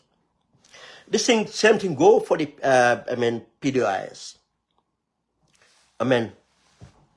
They've been in existence for over 4 decades. They have a respectable leader, but technically not a leadership. And now, as we are talking about implosion with the UDP, implosion with GDC, likely implosion with NUP if they don't do the right thing. They are small, but doesn't mean that they cannot implode. You can just be wiped out prematurely. With ESA, doesn't mean that he cannot implode. He have possibility to grow, and NUP have, all these parties have, but I can tell these are risks as well because of what we're going to go through next elections. PDIS would suffer, because now even there's no identifiable leader that is going to go through to elections. We don't even know whether they're going to go to elections through a candidate or not. They have not shown a candidate, and this candidate will be instrumental. Just as we said, a candidate to UDP will be instrumental, because definitively we know the candidate of GDC, unless something changed down the line. Definitively we know the candidate for NUP. Definitively we know the candidate for SFR.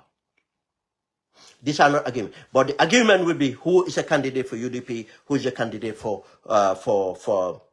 PDIS, and who would emerge to unify the PDIS, who will emerge to grow the PDIS, and when that's going to happen.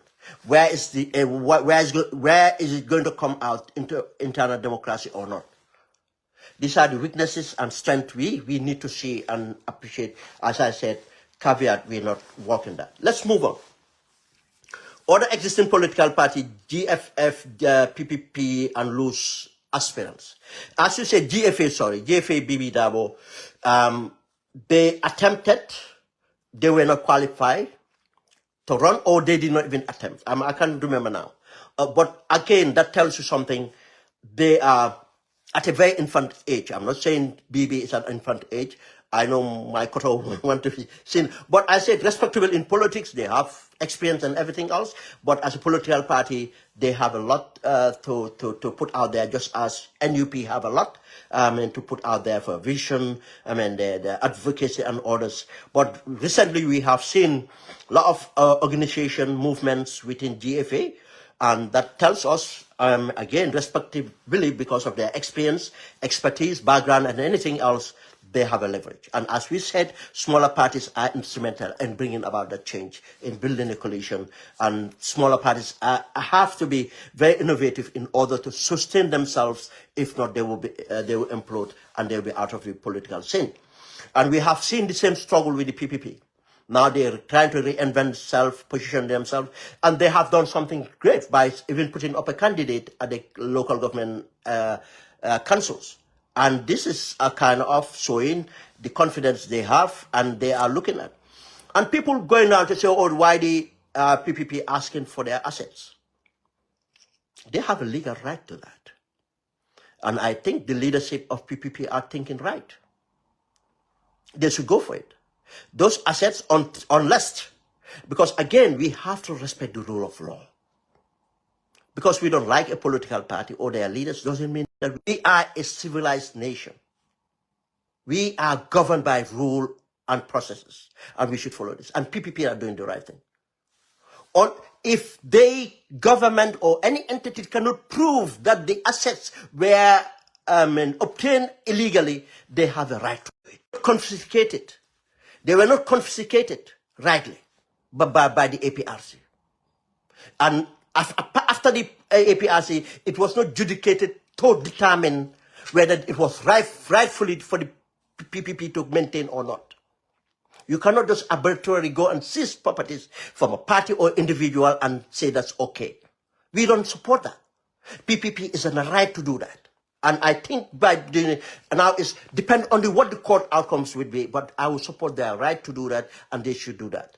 And this is an indication probably they are reforming. We have seen, in fact, evidence of reform leadership and other things, and trash out most of the differences and moving forward. And they will be instrumental, as I said, depends on how they manage their internal politics and to choose how they partake, and they will bring about change. There are loose aspirants. Look, we know, this is where I'm very critical. The loose aspirants, there are so many people calling themselves presidential candidate. And the mistake for the media, if Ben Sware have not even attempted or have not even been declared a candidate for an election, that person cannot be called an independent candidate. They aspire. You call them an aspirant.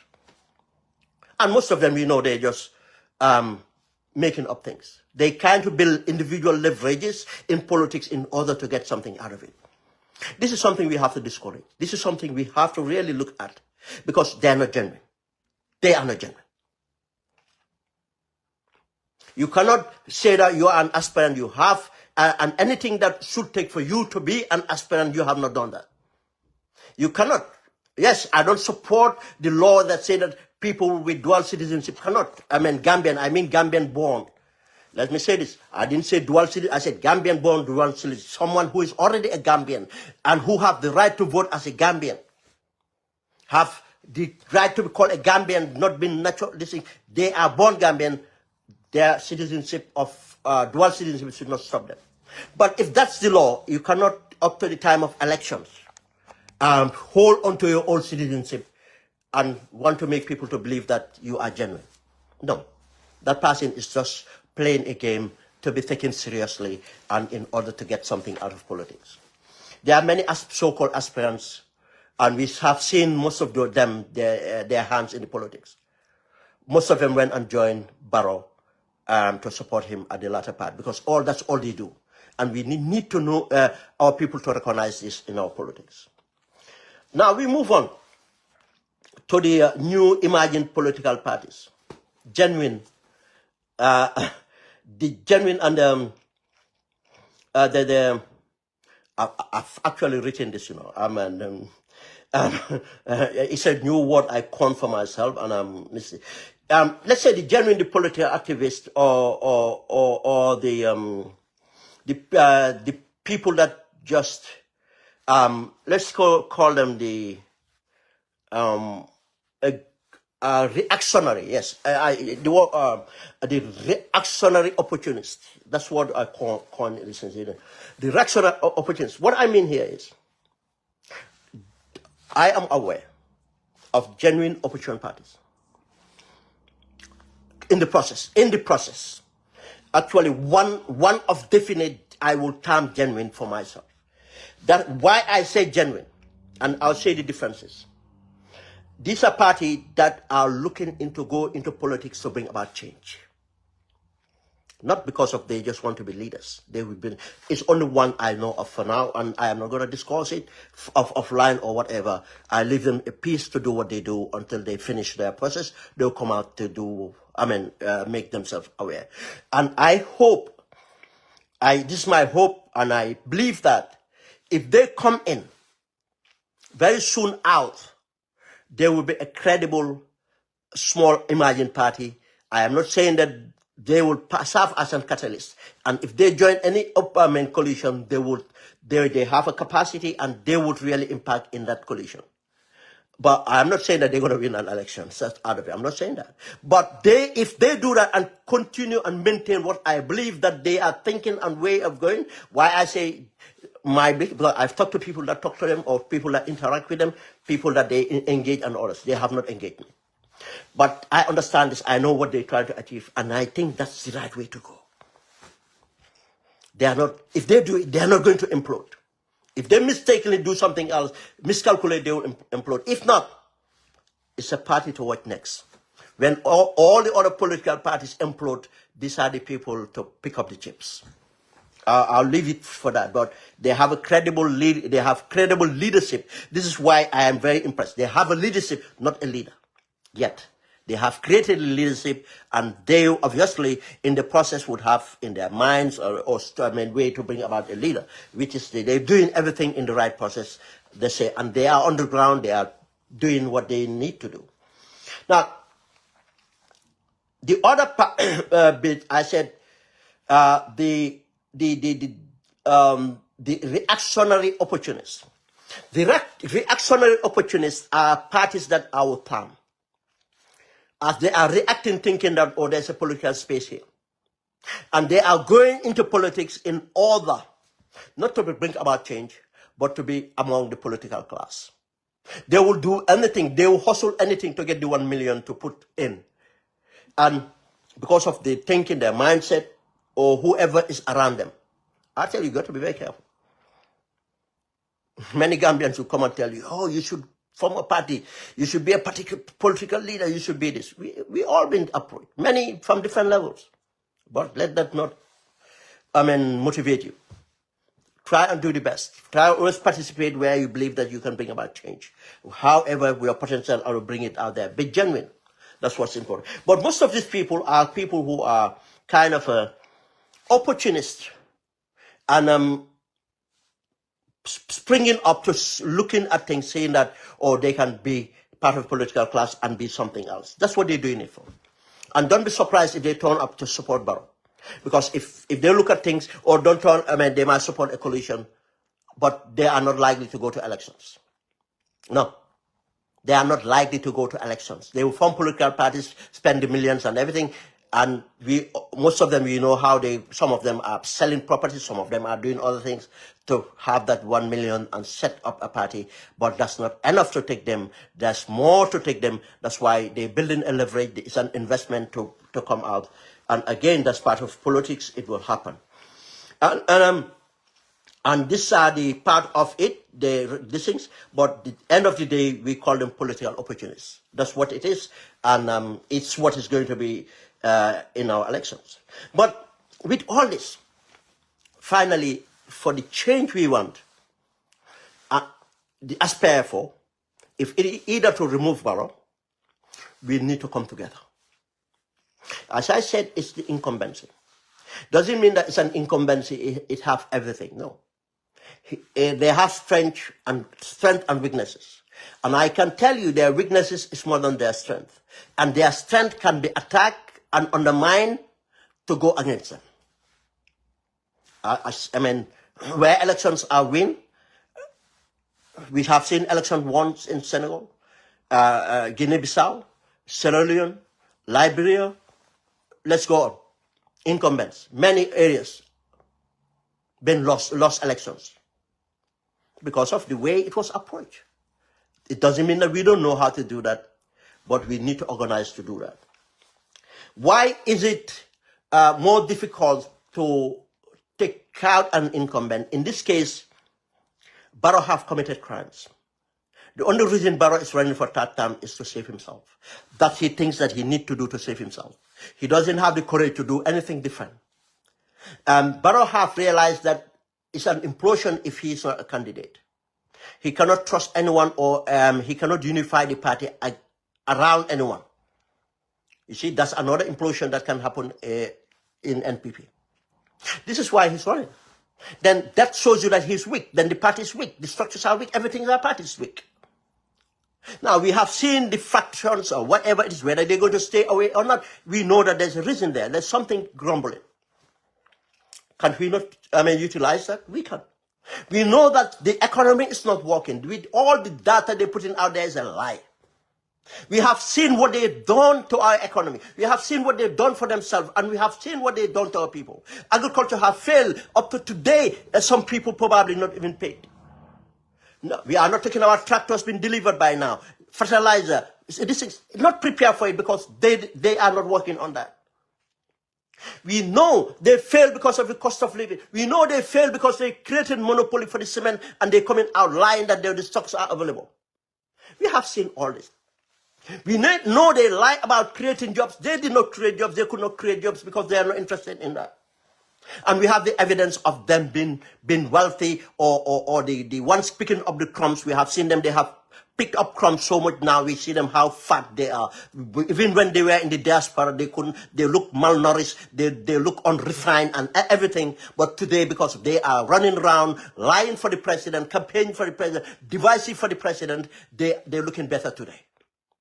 They're living in better housing, they're dressing better, their skin looking better, or whatever it is, and their family looking better because of not their education, not because of what they contributing to the national wealth, no, because what they're doing to divisive for the Barrow and to gain. This is what they're doing. We own all these negatives. Then what they use on us or the people to win is about money. We can counter that. I'm not saying that we are countering it.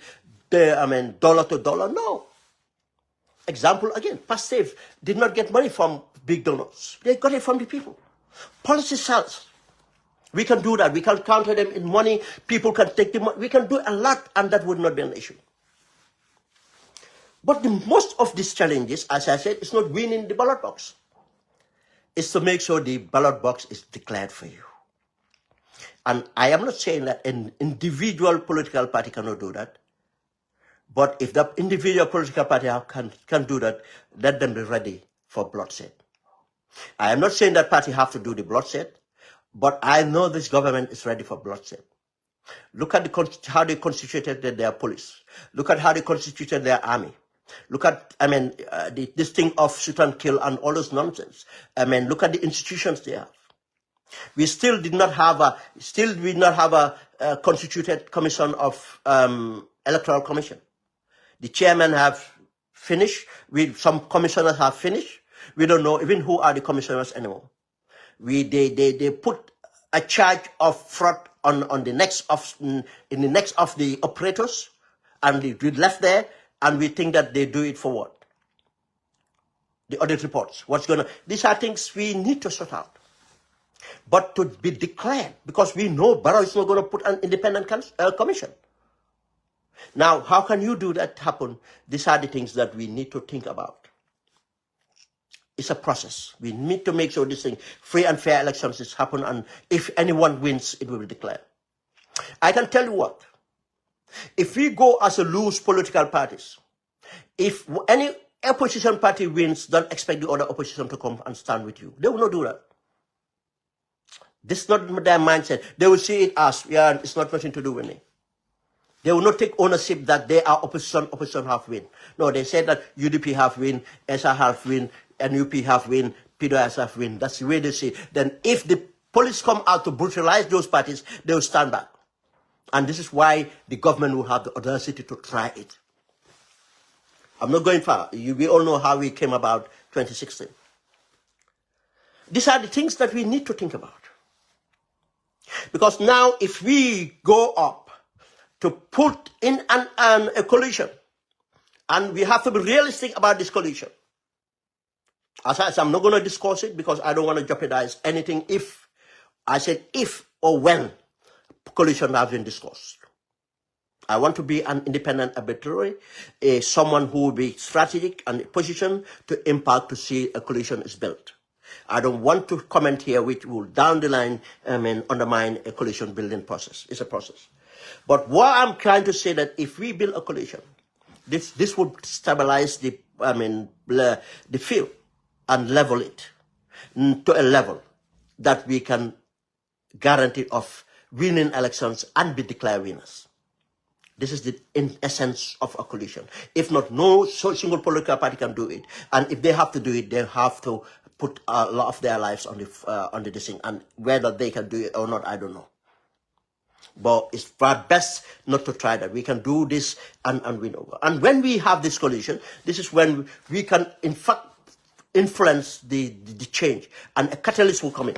You see, that's what coalitions does. Again, if I said, when you do the coalition, just as when smaller parties come in, they become a catalyst, they bring a power of influence. Now, if you ready and form that coalition, it becomes a catalyst.